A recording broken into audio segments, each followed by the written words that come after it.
Well, it's a state of crisis. Those words said by our next guest. He was referring to more than 12% of district residents without jobs. As chairman of the Economic Development Committee, Councilmember Kwame Brown is now stepping up to help district residents get back to work by offering a bill that would provide tax incentives for city businesses that hire unemployed workers.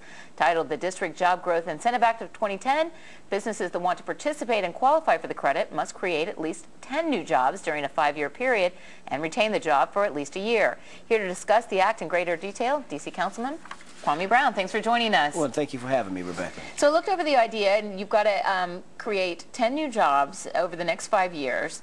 You've got to pay, I think, 20% over the district average for wages. But if you do that, you're going to see some tax incentives if this bill passes. Tell us about that. Right, if the bill passes. And let me just say, it is a jobs crisis in the District of Columbia. Anytime you have 12% unemployment, you have 30% in certain wards of the city. But, for example, in Ward 6, you have 12%. In Ward 4 of the city, you have close to 10%. In Ward 1, 10%. That just tells you that this is a citywide issue. And this is just one step of many steps that we've taken. And thank you for allowing me in the past to come on and talk about some of the job initiatives that we've laid out from a legislative standpoint. This one basically says, look, we want to incentivize companies here in the District of Columbia to hire district residents.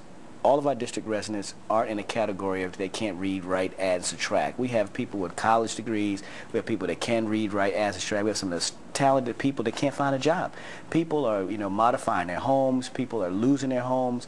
People thought that they were going to get employed and they're still not employed, but they have the capability to be employed. And we want to make sure that we incentivize those businesses, not with a promise. You hire a district resident, you get the tax benefit that year, right? Not you promise to hire 100 district residents and we don't know if they ever happen, and we give you all of our land and all of our money. What people want is some more accountability. That means that when we give you incentives, that you actually hire our residents. And let me tell you, people are talking about this all over the city. This is the first time you had the Board of Trade, the Chamber of Commerce, you had some of the union folks, you had WIN, who don't agree on anything. Backing the bill. That's right. Okay, so let me get into the details then.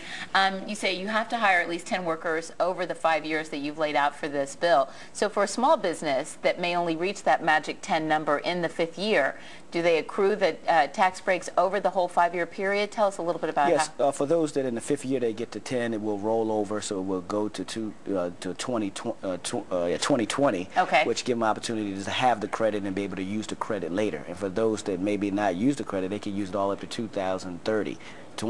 So at the end of the day, what it does for small businesses, if you want to hire district residents, and this is a great time because the president's plan, if passed, will be a $5,000 1-year credit. And then on top of what we're giving, this is a great time to grow your business and a great time to take advantage of that opportunity. Well, we all know the district doesn't have a lot of money to give right now, and some might say, well, new taxpayers will create a revenue base of their own to help pay for this. But how do you propose to pay for this? Well, it's two things. One, you only get the credit once you actually hire someone. So we're looking at as administrative costs to actually implement it, and we already have a great program which is Net 2000 that already can absorb one full-time employee to actually for the application process. So you're looking at one full-time employee, which is a great benefit for those that are looking for jobs. We don't need to have our residents going to Fairfax and Chantilly to job fairs. We want district companies to hire DC residents and have those type of quality job fairs right here in the District of Columbia, which pays good wages. So at the end of the day, we need to train our individuals, and we've talked about keeping our Phelps Architect, Engineering, and Construction High School, Cardozo Construction Academy, and Hospitality High School open nights, weekends, and summers for our adult population.